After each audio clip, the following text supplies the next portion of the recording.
Takes a short rest and a successful DC-10 intelligence arcana check. Okie doke.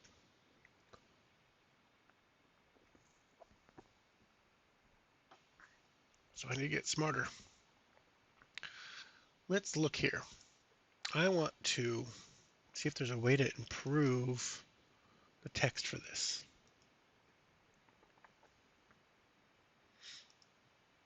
Nope, that's not the one.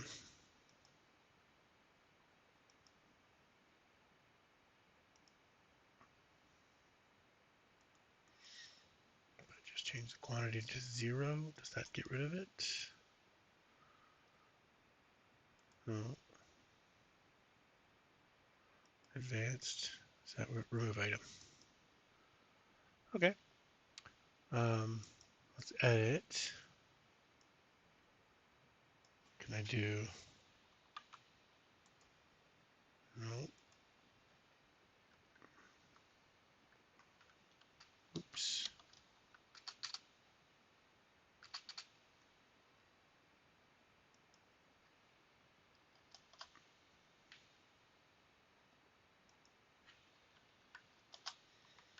What about like?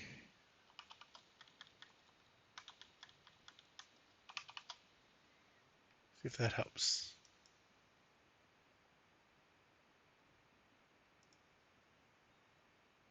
Oh, it does. Beautiful.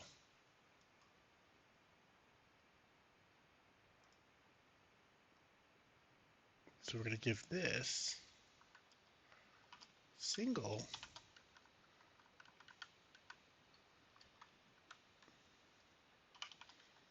give this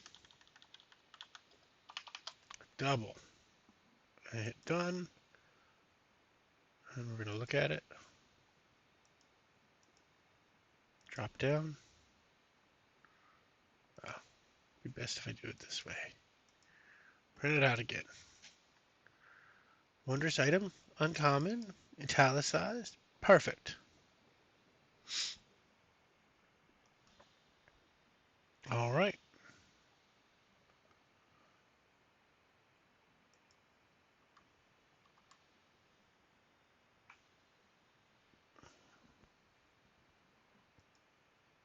Add the compass to my inventory. Go to 60/1. As the sun sets and casts a warm glow over Fairhaven, you reflect on the day's event. The judgment of Jorek and Tommen. As you enter your home, the aroma of a hearty meal greets you. Oh, another meal made by Mama? Oof, so good. Ah, there you are. It was exciting at the gathering, wasn't it? Your father remarks, looking up at from his seat. Yeah, you agree, remembering the tension and determination. It wasn't easy judging Jorek. Your mother nods, understanding in her eyes. But necessary. Fairhaven relies on such justice. It must have been hard to make a decision. I want you to know how proud I am. Dinner is a time of shared reflection and familial warmth, filling you with a sense of belonging and pride.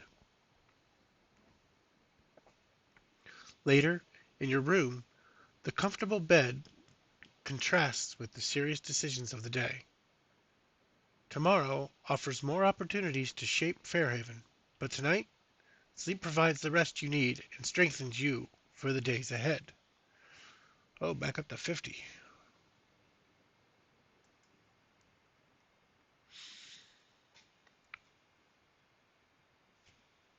A restful night in your own bed does wonders. Fully restored after this long rest, all HP and features restored.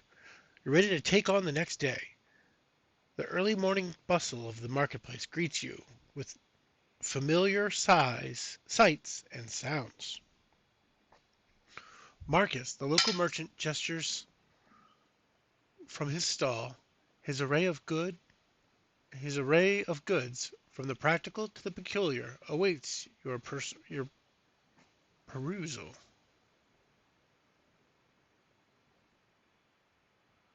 Uh, You can now check out Marcus's merchandise. See page 18 in the bestiary. Oh.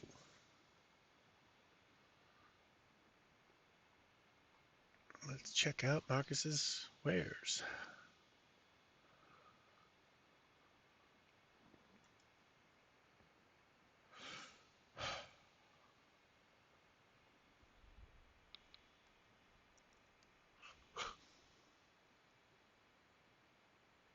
Um,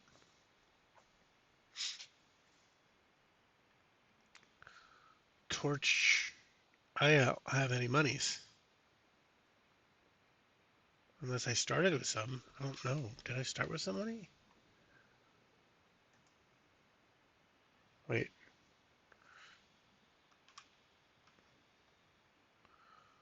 I have 5 silver. Right. Okay. Back to 18. Can't get it. I could get 3 torches. I could get a firefly and a glass. I don't need the light cantrip.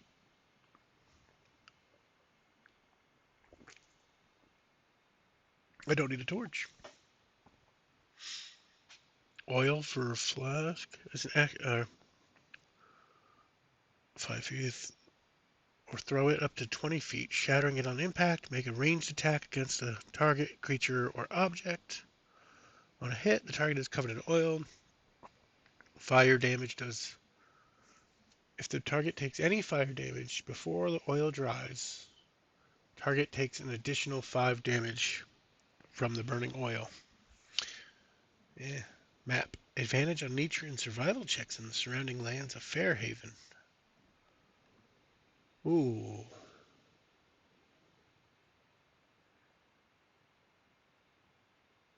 I kind of want a map.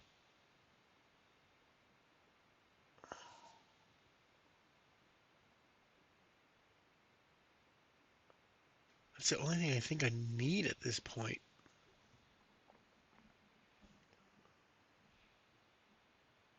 Yeah, I'm going to get a map. Character sheet.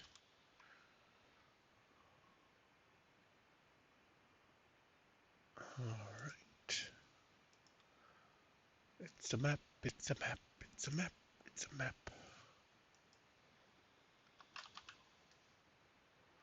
Basic item, it weighs practically nothing, but it gives me advantage on nature and survival checks in surrounding lands of Fairhaven.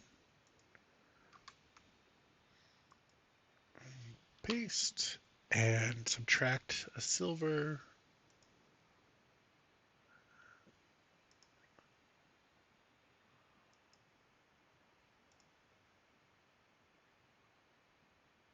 Okay.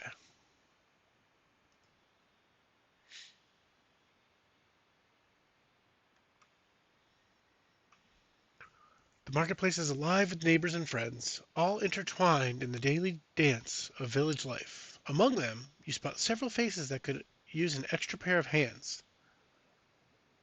With the day's full potential ahead, it's time to decide where you're needed most. All right, so I've got 4 options. Yep, 4 options to go help.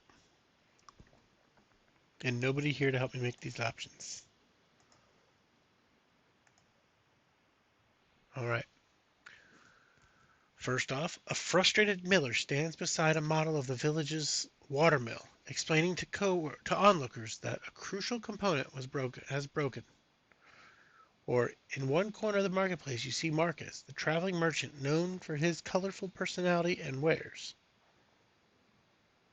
But he looks troubled today. I mean, his usually vibrant stall lacks the regular assortment of potions, staple items of his shop. A worried mother talks loudly to a neighbor about her children. She says they have gone to play in the woods. Perhaps you can help the children to find their way back to their mother.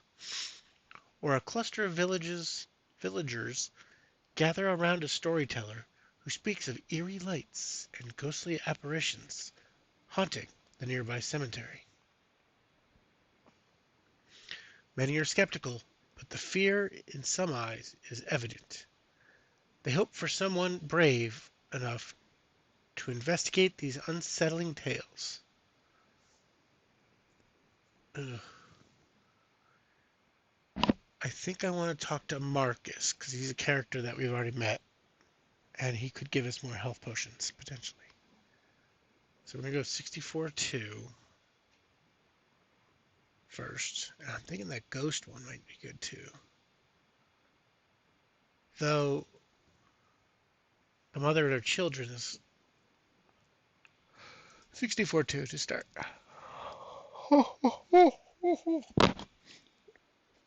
As you approach Marcus, the aroma of freshly baked bread and autumnal spices mingle with the crisp air. Around him, you find a sizable crowd gathered around a table, laden with various wares, from trinkets to potions. The table is part of a merchant's stall, and at its center stands Marcus, the traveling merchant you recognize from your encounter in the alleyway. He's well known in the village for his exotic goods and magical potions. His voice, tinged with exasperation, carries over the crowd. Look, last time I was here, I could buy herbs to exchange for potions in Brightshine.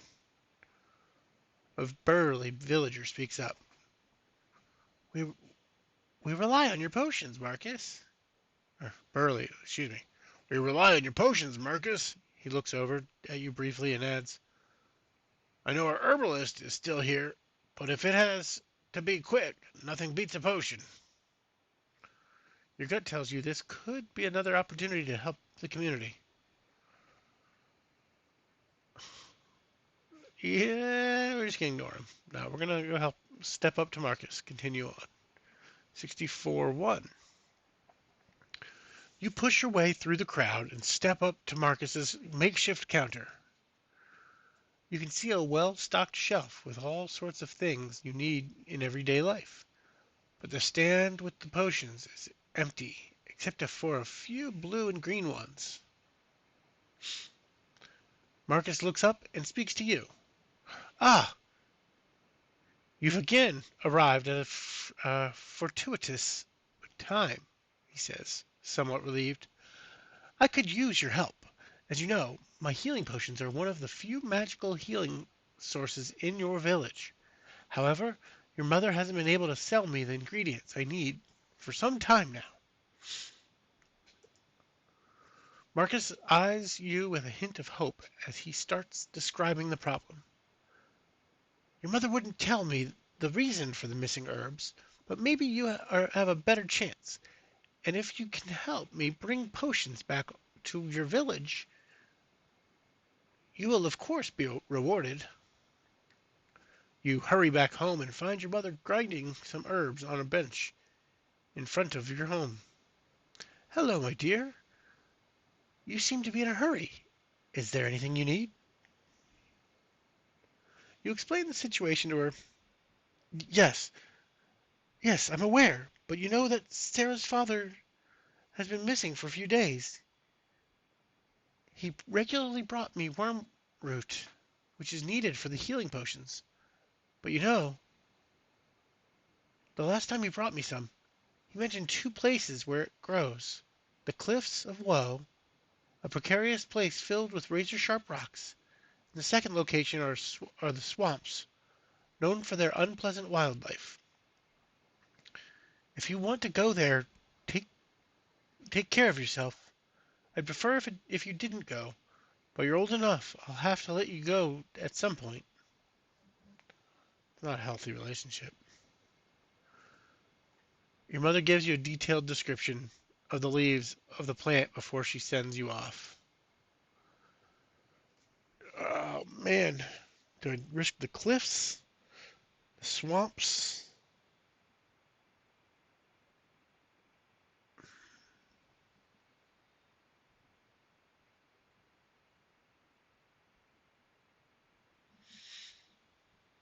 I'm going to go to the swamp. 67-2.